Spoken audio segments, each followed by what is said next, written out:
কিভাবে জান্নাত ক্রয় করা যায়, কিভাবে জান্নাত কিনা যায়। আমরা গত জুমায় বলেছিলাম আপনি অর্থ ছাড়া নামাজও পড়তে পারবেন না, কিন্তু আজকের গবেষণায় দেখবেন টাকা পয়সা ছাড়া, ধন সম্পদ ছাড়া আপনি জান্নাতেও যেতে পারবেন না। টাকা পয়সা ছাড়া আপনি জান্নাতেও যেতে পারবেন না। জান্নাতে যাওয়াও নিষিদ্ধ। কথা কি বুঝে আসছে? টাকা পয়সা ছাড়া জান্নাতে যেতে পারবেন না। জরুরি বিষয়টা হচ্ছে দান সদকা। দান হলো এক আশ্চর্য ধরনের ইবাদত। কেননা আল্লাহ এবং তার রসুল এই কথা বলে নাই আস-সালাতু বুরহান, আস-সিয়ামু বুরহান, আল হাজ্জু বুরহান, এগুলি বলে নাই। অর্থাৎ নামাজ জান্নাতে যাওয়ার দলিল, হজ জান্নাতে যাওয়ার দলিল, রোজা জান্নাতে যাওয়ার দলিল, এইগুলি আল্লাহ বলেন নাই, আল্লাহ নবী বলে নাই। কিন্তু বলেছেন আস-সাদাকাতু বুরহান, দান হচ্ছে জান্নাতে যাওয়ার দলিল। দান হচ্ছে জান্নাতে যাওয়ার দলিল। কোন ইবাদতকে আল্লাহ এবং তার নবী দলিল বলেন নাই। দানশীলতা ব্যক্তিকে জান্নাতে নিয়ে যায়, আর কৃপণতা ব্যক্তিকে জাহান্নামের দিকে নিয়ে যায়। দেখেন, অর্থ ছাড়া জান্নাতে যেতে পারবেন না। রাসূলুল্লাহর হাদিস দেখি, আবু উমামা বাহিনী রাদিয়াল্লাহু তাআলা আনহু বলেন, রাসূল সাল্লাল্লাহু আলাইহি ওয়াসাল্লাম বলেছেন, দানশীলতা জান্নাতের একটি বৃক্ষ, একটি গাছ। যেই ব্যক্তি দানশীল হলো, দান করলো, সে ওই বৃক্ষের, ওই গাছের একটা শাখা ধরলো, একটা ঢালপালা ধরলো। আর এই ঢালপালা, এই শাখা, এই গাছ দানশীল ব্যক্তিকে জান্নাতে না নেওয়া পর্যন্ত তাকে ছাড়বে না। অর্থাৎ এই দানশীলতা অবলম্বন করেছেন মানে এই দানশীলতা আপনাকে জান্নাতে নিবেই নিবে। কেননা কিয়ামতের দিন আল্লাহ যখন বলবে, বান্দা তোমার কি কোনো দলিল আছে আমি তোমাকে জান্নাত দিতে পারি, সেদিন দেখাতে পারবেন না, আল্লাহ এই যে দেখেন আমার দলিল, আমি ইচ্ছা আজ আমি দান করেছি। কারণ আপনার নবী বলেছেন আস-সাদাকাতু বুরহান, দান হচ্ছে জান্নাতে যাওয়ার দলিল। আল্লাহ আমি দান করেছি, দেখেন আমার আমল নামায় দান আছে, আমি দান সদকা করেছিলাম। এরপর আল্লাহ নবী আবার বলেন, আর কৃপণতা হলো জাহান্নামের একটা বৃক্ষ। যেই ব্যক্তি কৃপণতা করলো, দান করলো না, সে যেন ওই গাছের একটা ঢালফালা ধরলো, একটা শাখা ধরলো, আর এই বৃক্ষ, এই ডালফালা তাকে ওই পর্যন্ত ছাড়বে না যেই পর্যন্ত না তাকে জাহান্নামে নিক্ষেপ করে। নাউজুবিল্লাহ। দান করেছেন জান্নাতে যাবেন, আর কৃপণতা করেছেন জাহান্নামে যাবেন। দেখেন, মুমিন মুত্তাকিদের কতিপয় গুণাবলী রয়েছে। এই গুণাবলীর মধ্যে অন্যতম গুণাবলী হচ্ছে দান সদকা করা, সিয়াম আদায় করা, সালাত আদায় করা, অদৃশ্যের প্রতি বিশ্বাস স্থাপন করা। এইগুলি হচ্ছে মুমিন ব্যক্তিদের বৈশিষ্ট্য, গুণাবলী, মুত্তাকিদের গুণাবলী। পবিত্র কোরআনুল কারীমের শুরুতেই আল্লাহ তাআলা মুত্তাকি কারা, মুমিন তো সবাই হতে পারে, আল্লাহকে বিশ্বাস করেছি, হ্যাঁ আমি মুমিন, কিন্তু মুমিন মানে বিশ্বাসী।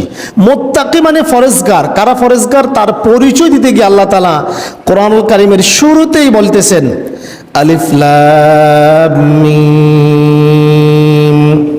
অর্থ আল্লাহু আলাম, আল্লাহ ভালো জানেন। যালিকাল কিতাবু লা রাইবা ফীহ, এটা এমন কিতাব যাতে বিন্দু মাত্র সন্দেহ নাই। হুদাল লিল মুত্তাকিন, মুত্তাকিদের জন্য হেদায়েত স্বরূপ, অর্থাৎ আল্লাহ বিরোধীদের জন্য, ফরেজগার ব্যক্তিদের জন্য এটা হচ্ছে পথ প্রদর্শক। এখন মুত্তাকি কারা? আল্লাহ তাআলা বলতেছেন আল্লাযীনা ইউমিনুনা বিল গায়বি ওয়া ইউকিমুনাস সালাতা ওয়া মিম্মা রাযাকনাহুম ইউনফিকুন। আল্লাহ তাআলা বলেন মুত্তাকি তো তারাই, আল্লাযীনা ইউমিনুনা বিল গায়বি, যারা অদৃশ্যের প্রতি বিশ্বাস স্থাপন করেছে, ওয়া ইউকিমুনাস সালাতা, সালাত প্রতিষ্ঠিত করে। কি প্রতিষ্ঠিত করে? আল্লাহ কিন্তু এই কথা বলে নাই নামাজ পড়ে, ইকরাউস সালাত বলে নাই নামাজ পড়ো, এই কথা বলে নাই। নামাজ পড়ো, অপরকে দিয়ে পড়াও, এই কথা বলে নাই, বলছে ওয়াকিমুনাস সালাতা, যারা সালাত প্রতিষ্ঠিত করে। আপনি একা পড়লেই হবে না, আপনার সন্তানকে আদেশ দিতে হবে, স্ত্রীকে আদেশ দিতে হবে, পিতামাতাকে বুঝাইতে হবে, আপনার ভাইকে বুঝাইতে হবে, আপনার আত্মীয় স্বজন যাদের সাথে চলাফেরা করেন, বন্ধু বান্ধব সবাইকে বুঝাইতে হবে নামাজ হচ্ছে আল্লাহ তাআলার বিধান। এই নামাজ অবশ্যই কায়েম করতে হবে, নামাজ পড়লে হবে না। এই যে এখন মাঝে মধ্যে কানে এই কথা আসে, আমার জবাব আমি দেব, তোমার কি, বলে কি না এই কথা? দোকানপাটে কথা বলে না, আমার জবাব আমি দেব, অমুকের কি, তোমার কি, কথা বলে কি না? না, তোমার জবাব শুধু তুমি দিবে না, তোমার জবাব আমাকেও দেওয়া লাগবে। কেন ভাই? তোমার কারণে আমি কেন জাহান্নামে যাব? তোমার কারণে আমি কেন জাহান্নামে যাব? তোমার জবাব শুধু তুমিই দিবা না, আমিও দিব, কারণ আমি তো তোমার বন্ধু। আমি যে এতক্ষণ বসে বসে তোমার সাথে বসে চা খেয়েছিলাম, এখন যে তোমাকে দাওয়াত দেই নাই, তুমি যে নামাজে যাও নাই, আল্লাহ যদি আমাকে পাকড়াও করে ফেলে, এই যে এশার নামাজের আগ পর্যন্ত এই আধা ঘন্টা এই লোকের সাথে বসে বসে চা খেয়েছো, গল্প করেছো, কিন্তু নামাজের সময় তাকে দাওয়াত দাও না, তুমি একাই চলে এসেছো। না ভাই, এখন তুমি যদি, তোমার কারণে তো আমিও জাহান্নামী হয়ে যেতে পারে, আল্লাহ যদি আমাকে পাকড়াও করে ফেলে তোমার কারণে। তোমার জবাব শুধু তুমি দিবে না, তোমার জবাব আমিও দেব, আমার জবাবও তোমাকে দেওয়া লাগবে। যে এই কথা বলে আমার জবাব আমি দেব, এটা হচ্ছে নাস্তিকদের একটা সূক্ষ্ম কৌশলী কথাবার্তা। খবরদার, এই কথা বলা যাবে না, আমার জবাব আমি দেব, এই কথা কখনো বলা যাবে না। কেন? এই কথা আপনাকে কে বলেছি? সাবধান। এরপর আল্লাহ তাআলা বলতেছেন মিম্মা রাযাকনাহুম ইউনফিকুন, মুত্তাকি তারাই যাদেরকে আমি যে রিজিক দিয়েছি, আল্লাহ যে রিজিক দিয়েছে সেখান থেকে আবার আমার রাস্তায় খরচ করে, বেদান করে। আল্লাহু আকবার। রিজিক কিন্তু এই কথা বলে নাই তুমি যেটা ইনকাম করছো সেখান থেকে দাও, আল্লাহ বলছে আমি যে রিজিক দিয়েছি সেখান থেকে দাও। কারণ রিজিক কে দেয়? আল্লাহ। রিজিক কে দেয়? আল্লাহ। কেউ কোটি কোটি টাকার মালিক, কেউ লক্ষ টাকার মালিক, কেউ হাজার টাকার মালিক, কেউ না খাই মরতেছে, এটা কে করছে? মানুষের যদি সামর্থ্য থাকতো, পরিশ্রম করে যদি মানুষ ধনী হইতে পারতো, তাহলে দেখেন না, এই যে রাস্তার পাশে ইট ভাঙে সে কি কম পরিশ্রম করে? যে মাটি কাটে সে কি কম পরিশ্রম করে?